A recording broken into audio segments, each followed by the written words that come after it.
how to find like posts on Instagram.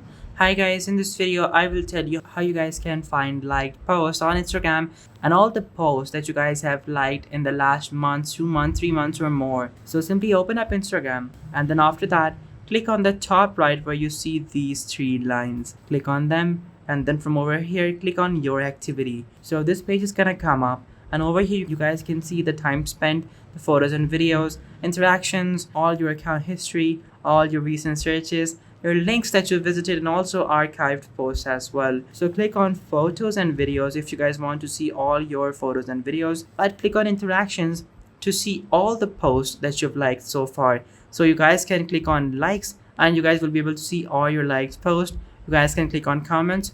You guys are going to be able to see all of your comments. You can simply click on reviews and you guys are going to be able to see all of your reviews and also all of your replies as well. So guys, that is how easy it is for you guys to just simply see all the posts that you've liked on Instagram and also everything else about your account as well. So guys, this was the video. Thank you so much for watching. Take care. Till next time. Goodbye.